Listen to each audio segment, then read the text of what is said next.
Hi guys, Welcome so sa aming helmet cleaning ito vendor. pala yung ano Maaari natin, na po kayo maghulog ng laman salapi. ng kit. So meron tayong LCD, tapos yung LCD natin naka-connected na yung LCD board natin. So ginawa ko kasing ganito para at least pwede RJ45 na lang gagamitin. So kung gusto niyo mahaba or maiksi, so depende na yan sa inyo.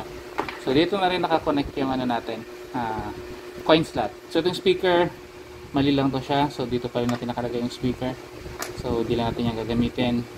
So ito yung coin slot, may ground, 12 volts, tapos yung coin. So ano to siya, black, red, white. Tapos yan, kukonect nyo lang yung RJ45. So hindi po kasama yung RJ45 sa kit natin ha, so kaya na lang pang provide. So straight through lang din yung gagamitin natin. So pwede kayo gumamit ng patch cable para manipis, so depende yan sa inyo, mag-work naman din yan. So connect natin siya dito, tapos connect natin siya sa mainboard. So then meron tayong MP3 module. So ito yung MP3 module natin, connect lang siya dito. So kaya ko siya ginawang natatanggal-tanggal para at least kung iloloadan nyo ng MP3 or papatan yung MP3, kailangan kasi nakaseparate siya sa board. So at least pwede nyo siya tanggalin, tapos ilagay nyo sa PC at malalagyan na yung ano natin, MP3. Then yung kasama ng mga wires, so ito yung wires para sa speaker. So connect mo lang dyan. Then dito naman sa speaker. Tapos ito naman yung wires natin para sa ating SSR. So may nakasulat naman dito, meron yung SSR PN, PN, PN. So, ibig sabihin positive, negative ng SSR. So dyan na yun siya. Katulad dito, tama naman tong ano eh. So red, positive, negative. Ito naman positive, negative. So kung papansinin mo, meron siyang SSR1, SSR2, SSR3, SSR4.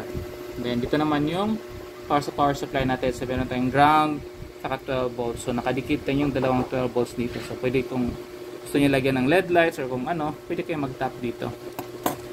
Then ito naman yung para sa front board natin or front panel. Yung front panel kasi namin is ganito. So naka-ready siya sa ganitong setup.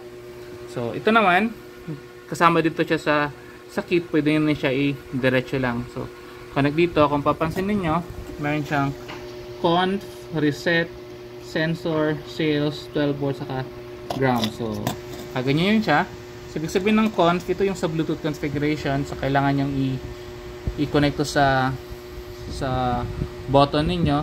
Tapos naka common ground lang, so button sa isang button, tapos isang button sa reset, tapos dapat connected lang din siya sa ground. So pag magdikit to siya, so parang ganun yung switching ng button niya. Then yung sensor naman, nilagay ko lang dito para at least pwede nyo i-connect yung sensor. Yung sensor natin is yung para sa float switch. So ibig sabihin pag na-connect sa ground yung sensor natin or yung float switch, ibig sabihin machine unavailable na lalabas sa ating LCD. So ito yung gagamitin, or pwede rin kayo mag-connect dito. So meron itong in, so itong in at saka itong yellow, same siya ng connection. Then may ground, tapos may 5 volts. Nilagay ko ng 5 volts dito kasi meron kasing iba na gumagamit sila ng non-contact na sensor. So pwede nyo ilagay, connect dyan. Then ito namang white, ito para sa sales. So para sa sales, pwede kayo gumamit ng YF16 or itong katulad ng sa gamit namin. So meron tayong ground, 12 volts saka YF16. So ipakita ko lang din mamaya kung paano siya connect. So ito, isama lang din namin to. Ito kasi yung gamit namin dito eh. So kung papansin ninyo, swak to siya na connection dito. So kita ko lang. So parehin siya sa button. So nakaganyan yun sa amin. So connected siya diretso dyan. Tapos solder lang namin yan. So swak na swak siya para sa setup na to. Tapos yung sa ano naman, sa sales, connect lang namin siya dito. So yan. So punta tayo dito sa connection. So una, itong sa YF16 natin. So ito yung sa YF16. So papansin mo, 12 volts ground, saka itong isa na yellow, connected siya dito. So ito na yung connection niya. Yan. So yan lang yung connection niya. Then meron tayong sa relay, SSR1. So connected siya dito sa SSR1 natin, SSR2. Then ito naman sa SSR3, ito yung pang trigger ng fogger natin.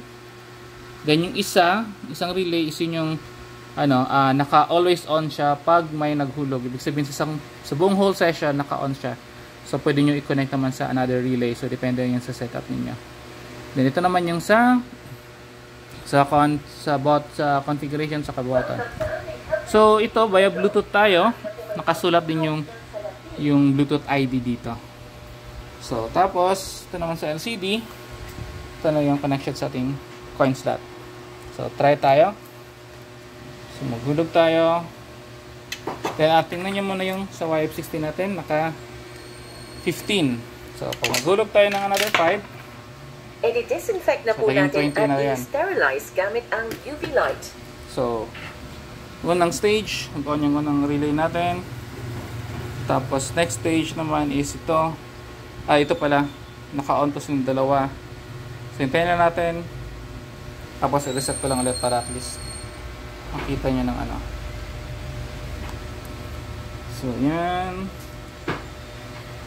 So ito pala yung speaker. Connected sa speaker natin. So ito yung speaker natin.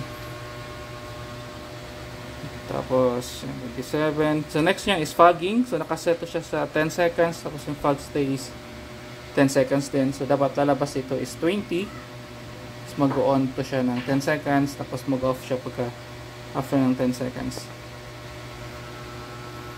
So tingnan natin.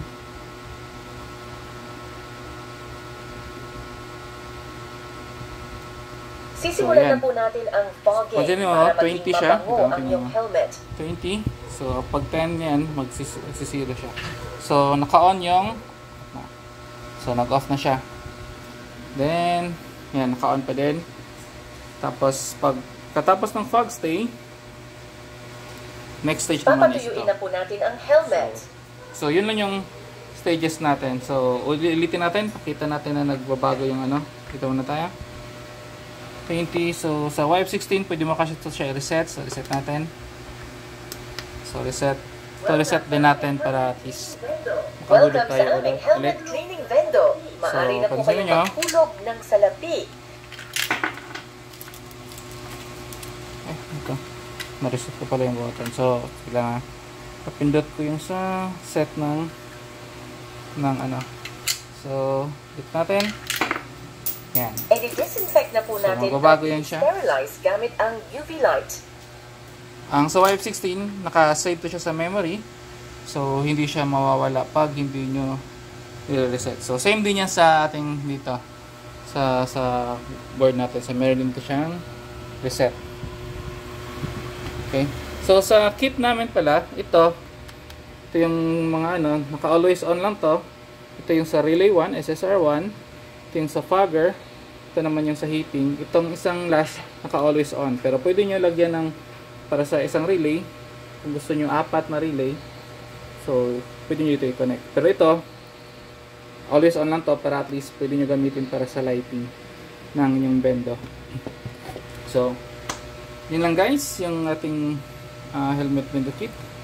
Don't forget to like and subscribe.